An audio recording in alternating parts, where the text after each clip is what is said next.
మీకు రోజు కలలు ఎందుకు వస్తాయో తెలుసా? మనం పడుకునేటప్పుడు మన మైండ్‌లో ఒక మూవీ లాంటి సీన్స్ వస్తాయి.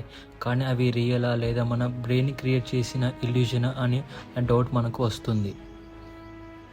నిజం చెప్పాలంటే కలలు అంటే మన బ్రెయిన్ క్రియేట్ చేసిన స్టోరీస్. బికాస్ మనం పడుకున్నప్పుడు బాడీ రెస్ట్‌లో ఉంటుంది. కానీ మన బ్రెయిన్ మాత్రం ఫుల్ యాక్టివ్‌గా ఉంటుంది. మన స్లీప్‌లో ఒక స్పెషల్ స్టేజ్ ఉంటుంది. దాన్నే రెమ్ స్లీప్ అంటారు. అంటే ర్యాపిడ్ ఐ మూవ్‌మెంట్. ఈ స్టేజ్‌లో మన ఐస్ ఫాస్ట్‌గా మూవ్ అయితాయి. బ్రెయిన్ ఫుల్ వర్క్ చేస్తుంది అండ్ మాక్సిమం డ్రీమ్స్ ఇక్కడే వస్తాయి.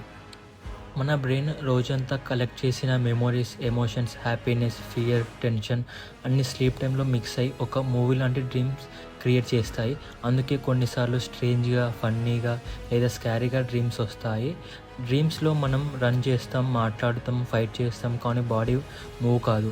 ఎందుకంటే మన బ్రెయిన్ టెంపరరీగా బాడీని లాక్ చేస్తుంది. అందుకే డ్రీమ్స్ 100% రియల్‌లా ఫీల్ అవుతాయి. ఇంట్రెస్టింగ్ ఫ్యాక్ట్ ఏంటంటే మనం రోజుకి యావరేజ్గా 4-6 డ్రీమ్స్ చూస్తాం. కానీ 90% పీపుల్ వాటిని మార్నింగ్కి మర్చిపోతారు. బ్లైండ్ పీపుల్స్కి కూడా డ్రీమ్స్ వస్తాయి. అండ్ బేబీస్కి, అడల్ట్స్కి కన్నా ఎక్కువ రెమ్ స్లీప్ ఉంటుంది. అందుకే వాళ్ళకి లెర్నింగ్ పవర్ ఫాస్ట్గా డెవలప్ అవుతుంది. కలలు జస్ట్ ఇమాజినేషన్ కాదు, అవి మన బ్రెయిన్ పవర్ని ఇంప్రూవ్ చేస్తాయి. లెర్నింగ్, హీలింగ్, గ్రోయింగ్లో హెల్ప్ చేస్తాయి. అందుకే నెక్స్ట్ టైం మీకు డ్రీమ్ వచ్చినప్పుడు భయపడకండి, స్మైల్ చేయండి. మీ బ్రెయిన్ హార్డ్ వర్క్ చేస్తుంది అని గుర్తుపెట్టుకోండి. Thank you.